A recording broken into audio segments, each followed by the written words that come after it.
What's going on, YouTube? This is UngarToTheMax here. Salute! And I just got back from Philadelphia and Washington. Arenas number 18 and 19. So I gotta adjust that a little bit. But I am doing this video before I do the main sports vlog for tonight. And in this video, I want to talk about the past two World Series. The 2017 World Series between the Astros and the Dodgers, and the 2016 World Series between the Indians and the Cubs. Because in my opinion, and you're allowed to disagree with me, that is certainly allowed, but in my honest opinion, these last two World Series have been the best World Series I have ever seen. Flat out. Better than... I was speechless during these two World Series. There were moments in this World Series that I was just left doing this. Scratching my head. Like, for example, Game 5 of the 2017 World Series. Who saw that one coming? Not me. What was the final... Hang on, let me look up the score of that game. Because that game was absolutely insane. But I want to make sure I'm getting this right. So hang on one second. I'm looking on MLB at bat. I think it was 13-12. If I'm not mistaken.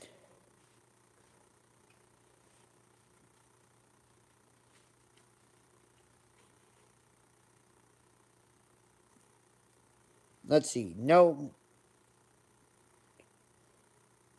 Yep. 13-12. What? A baseball score is not supposed to get that high. No. Although I did see a Tigers game against Boston that ended like that with an Alex Avila walk-off home run. But that game in particular was one of the greatest baseball games I have ever seen. Not better than Game 7 of the World Series in 2016. But it's definitely there. It might... If the 2016 World Series Game 7 was like 1, Game 5 of this 2017's World Series would be like 1A. That's how amazed I was about this game. And I'm not even joking. It was back and forth the entire way. There was no score. Let's see. Let me look at all the scoring plays. The Dodgers quickly went up 3-0 in the first inning. And then in the top of the fourth inning, they go up 4-0. And with Clayton Kershaw on the mound, you're thinking, oh, you know, the Dodgers have this game all locked up, and it's going to be easy. And the series is going to be tied 2-2. Or the Dodgers are going to take a 3-2 series lead. Not so fast. Because in the bottom of the fourth, a play was challenged, and the call on the field was upheld. Carlos Correa doubles on a line drive to left. Fielder Enrique Hernandez, I think he calls himself Kike Hernandez, and George Springer scores, and Altuve a third, making the score 4-1. And then Yuli Gurriel hits a bomb on a fly ball to left field. Altuve scores and Correa scores, tying the game at 4. Well, then Cody Bellinger in the top of the 5th inning comes back and hits a home run on a line drive to right center field. Seager scores. Justin Turner scores. 7-4. Colin McHugh was pitching. Oh, and on the home run by Gurriel, Kershaw was pitching. Yeah. So, at top of the 5th, Bellinger homers on a line drive to right center. Corey Seager scores. Justin Turner scores. McHugh is pitching.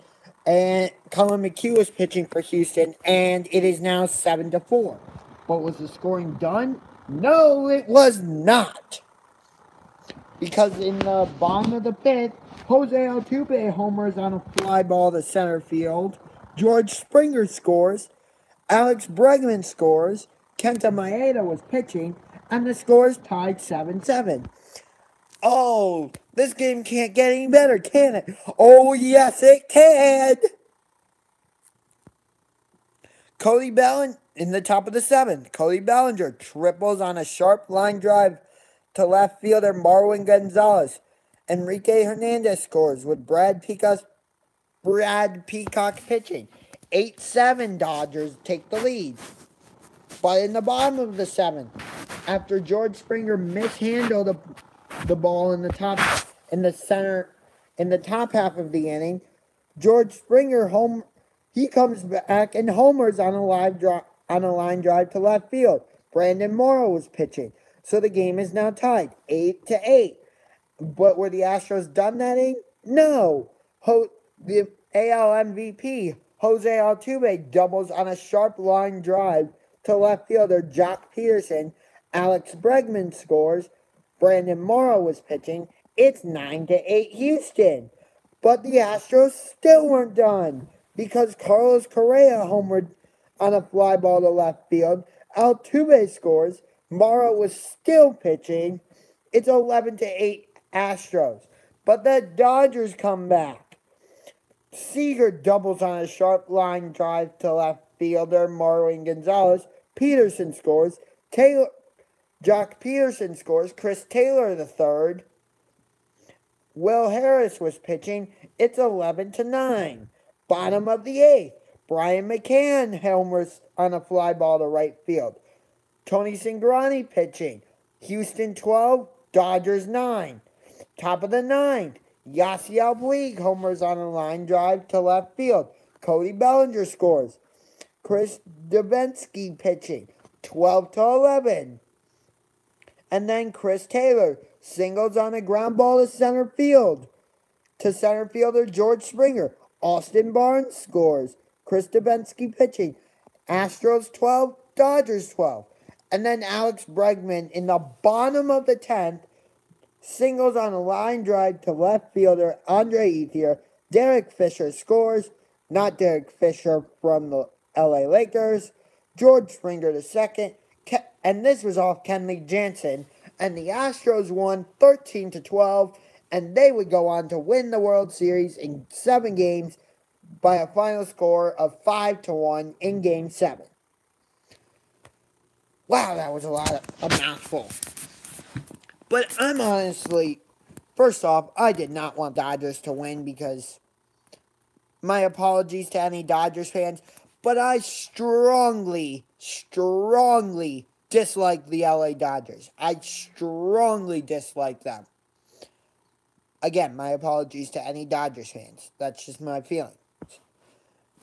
But I was so happy when the Astros won. Not just because I don't like not just because I don't like the Dodgers, but also because of what Houston had gone through earlier in the season with Hurricane Harvey.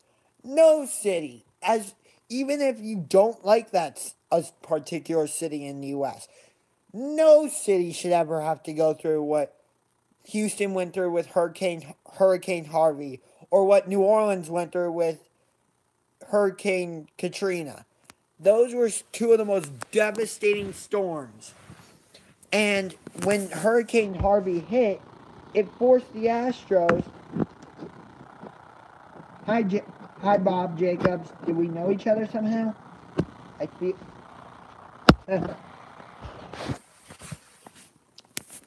But when Hurricane Harvey hit Houston, it forced the Astros to have to play a 3-game series that was supposed to be at home again.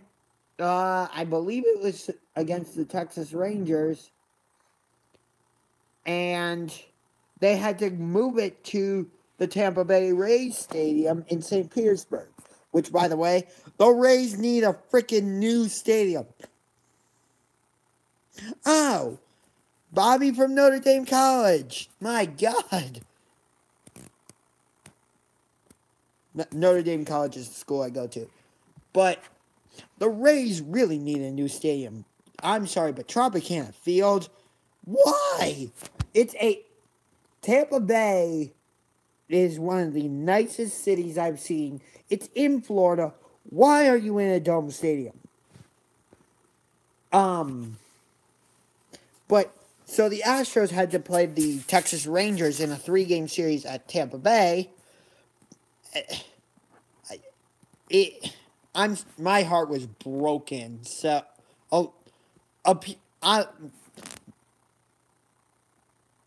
too high in the summers.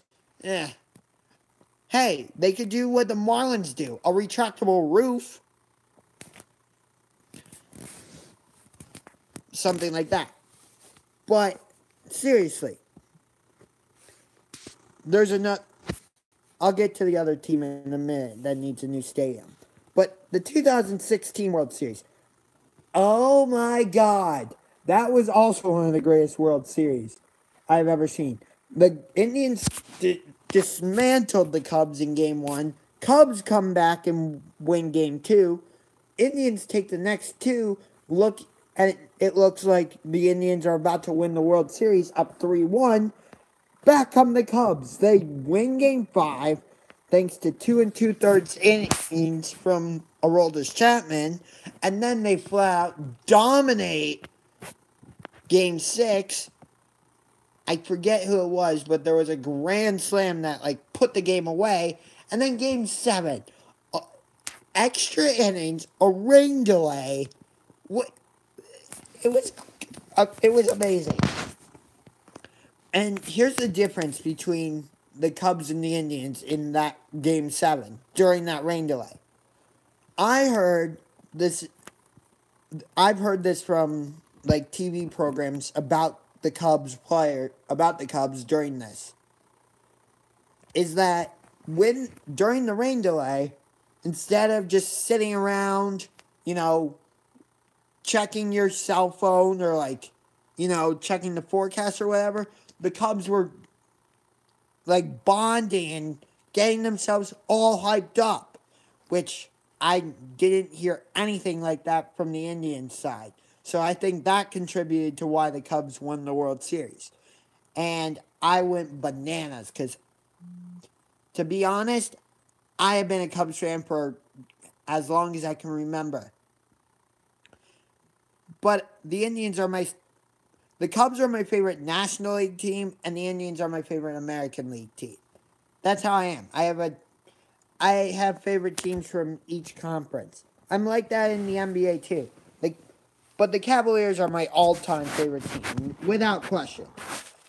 But in the West, the Minnesota Timberwolves are my favorite team. Always have been. So, that's just how I am.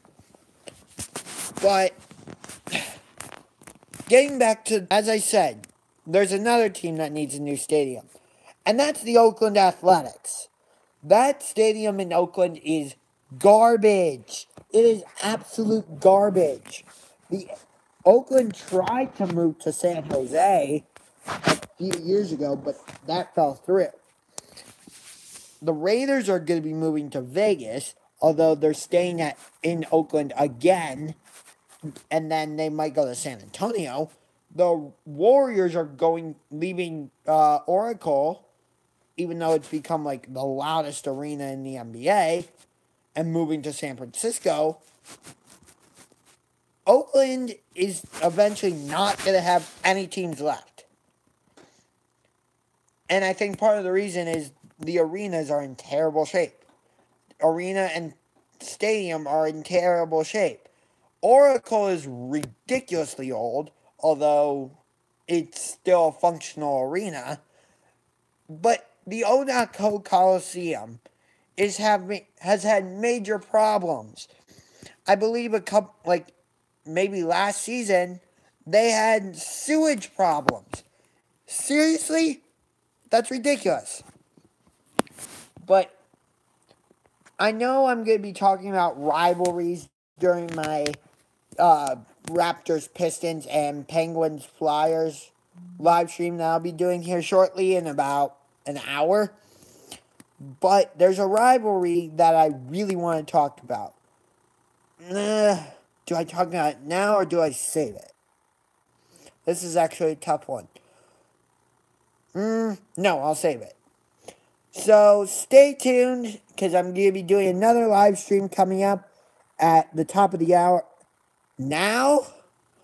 But then if I talk about the rivalry that I consider to be the greatest rivalry of all sports now, I won't be able to talk about it during my Penguins Flyers live stream, and that's a great rivalry. See what I did there? Talking about the greatest rivalry of all time, while there's another great rivalry. This is a tough one for me.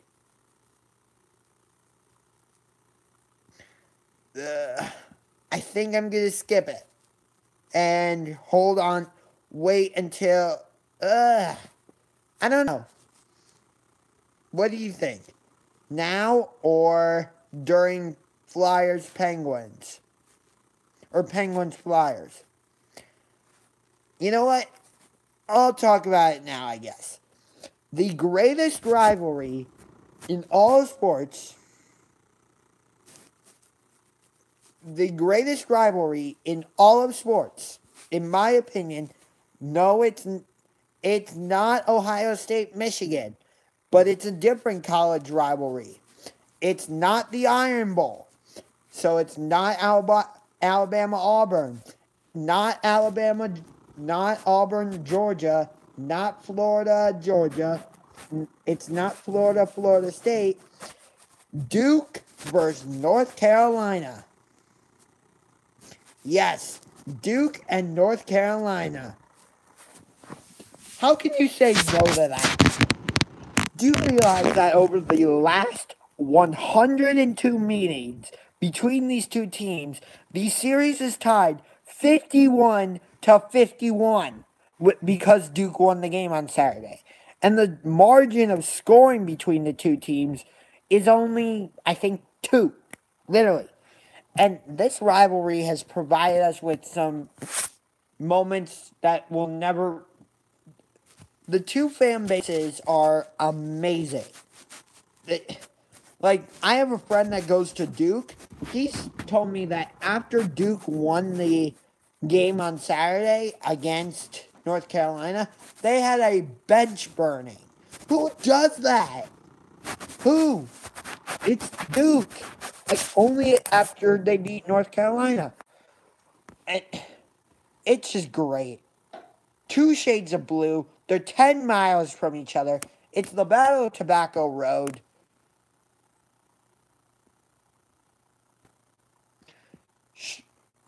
Yes, I know they play twice a year. Once at North Carolina, once at Duke. But, and maybe Duke, so, even though Duke wasn't a powerhouse until Coach K got there, that doesn't take away from the rivalry. It only adds to it. Because Duke and North Carolina has become one of the most intense rivalries. Do you remember the buzzer beater that Duke hit against North Carolina? That's one of the greatest that's one of the best moments in this rivalry. It really is. So there it is. I think Duke, North Carolina. OSU versus Michigan is not about a rivalry than Duke, North Carolina. OSU, except for a couple years ago when Michigan won, Ohio State has pretty much dominated the series. I mean, yes, there was the controversial first down or no first down play like 2 seasons ago, and Michigan fans are obviously going to say that it was not a first down, and Ohio State fans are obviously going to say that it was a first down. What a surprise! They disagree with each other. Yes, Michigan dominated in the 90s. I get that. But right now, in current day, Ohio State has dominated the rivalry. So I can't say that it's the greatest rivalry of all time. I just can't do it. Duke, North Carolina has always... You can't get any closer than Duke, North Carolina. You can't. There you go. But you're an Ohio State fan, so that's why you're going to say that it was the first down. Sorry, I'm just getting a drink of water. But my point is, Duke, North Carolina, it's been over the last 102 games, 51 wins for North Carolina, 51 wins for Duke. Can you get any closer than that? No, you can't. And the scoring margin, like I said, is only 2. 2 points.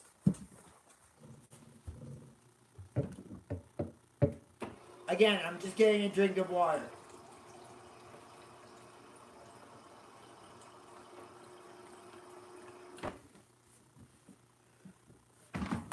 And when I say Duke, North Carolina is the best rivalry, I don't just mean in collegiate sports. I honestly think Duke, North Carolina is a great is one of the greatest, if not the greatest rivalry in all of college sports. Or in all of sports, period. The tight end on the ground was over the first down line. JT. I wasn't trying to get into specifics, but it could have gone either way. It really could have. But like I said, except for a couple years ago when Michigan won, Ohio State seems to have dominated the rivalry. So I can't call it the best rivalry. And speaking of rivalries, Cleveland Browns, as you know, I live in Cleveland. And there used to be a rivalry between the Cleveland Browns and the Pittsburgh Steelers.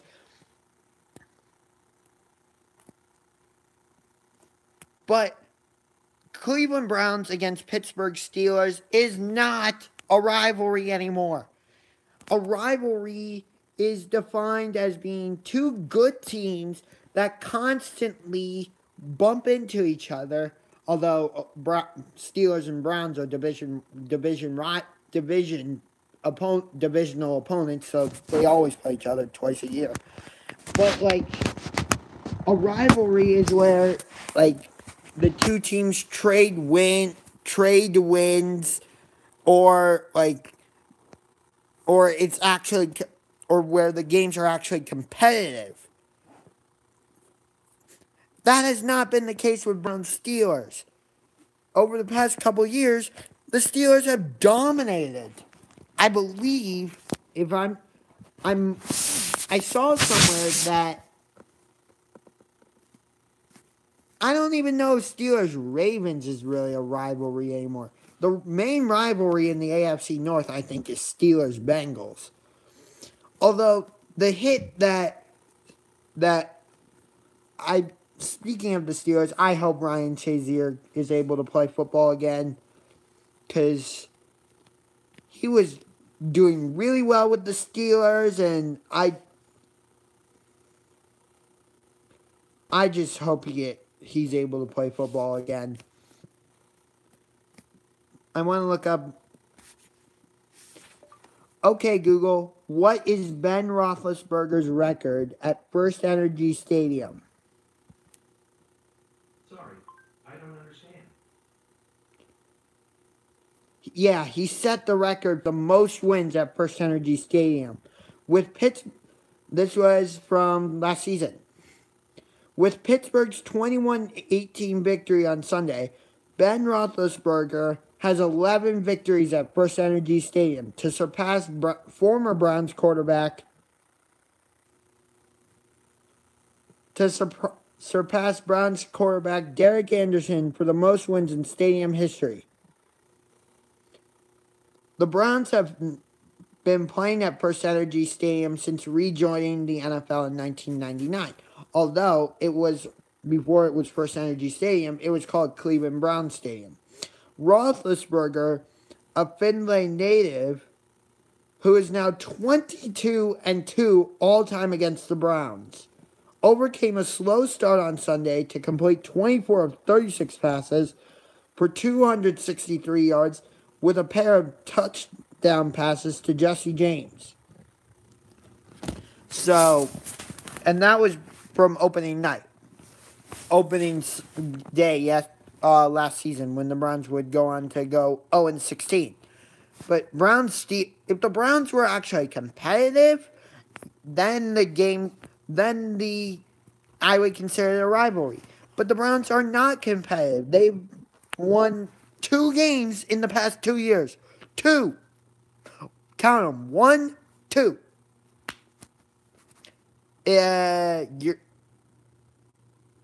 Which QB? Right. The Browns have the first and 4th pick. The Browns should take, even though they have Isaiah Crowell, although they don't officially have Isaiah Crowell right now because I believe he's a free agent. But I would say, I don't know which quarterback I would take if I was the Cleveland Browns. Because here's the problem. The Browns are stubborn on the offensive side of the ball. Here's what I mean. Let me explain. Or let me give you a little bit of background. When the Tennessee Titans drafted Marcus Mariota with the number 2 pick out of Oregon, Tennessee designed their offense around Mariota's strengths so that he could be more successful. The Browns haven't done that. They just placed quarterbacks in an offense, whether that quarterback is comfortable with that offense or not, and just said, go out there and succeed. You can't do that. What would be smart is, let's say the Browns draft Sam Darnold. Let's just say, for example, I'm not saying the Browns should do that. I'm just saying hypothetically, the Browns draft Sam Darnold. Instead of just placing Sam Darnold in an offense, why not figure out what his strengths, what Sam Darnold is good at, and then what Darnold isn't good at, and then build your offense around that. Because if you build your offense around what a quarterback is good at, you'll be more successful. But there's more to it, of course. Baker Mayfield, I like him, but at the same time, I think he can be a little bit cocky at times, like with the whole Kansas football incident. Although Kansas has never really been a football school, they are a basketball school for sure. 14 straight Big 12 championships. That's ridiculous. But only 1 national championship. And it was by luck, too. Mario Chalmers in 2008.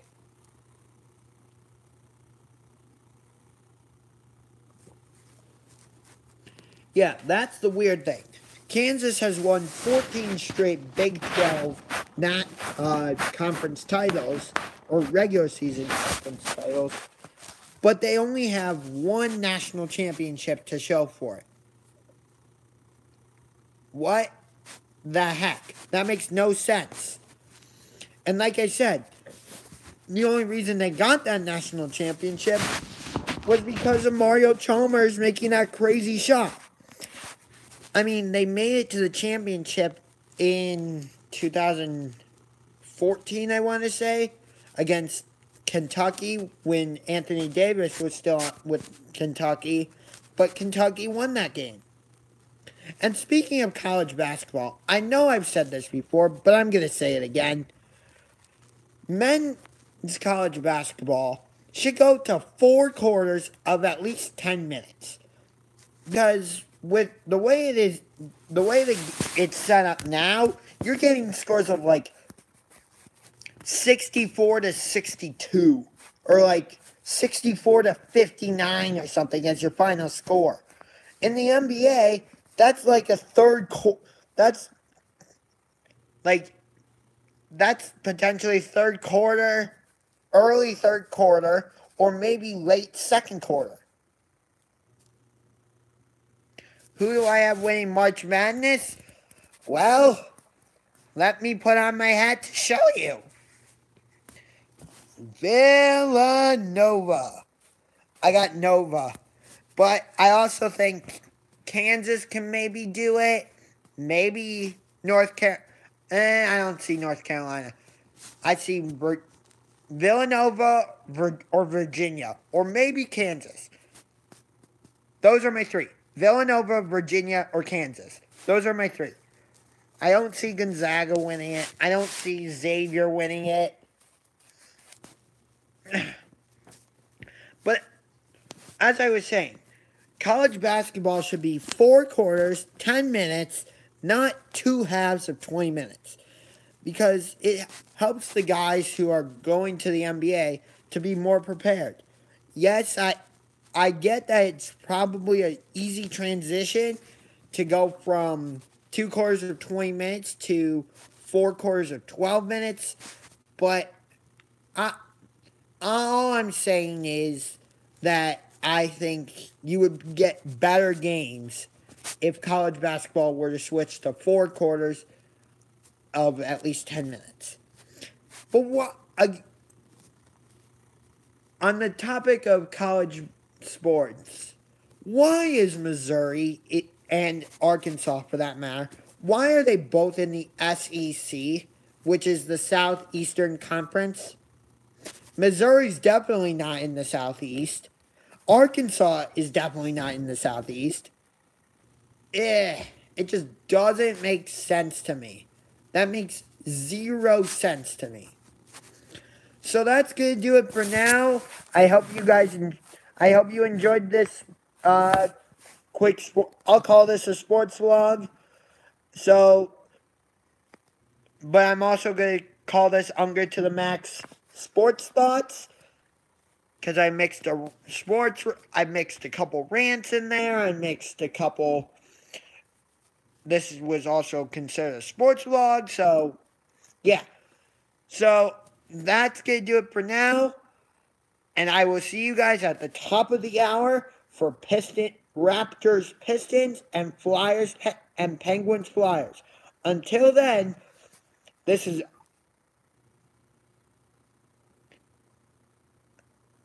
UngarToTheMax signing off. Salute, go Jackets, and go Cavs. See you guys in approximately an hour and a half. Or, sorry, about a half an hour.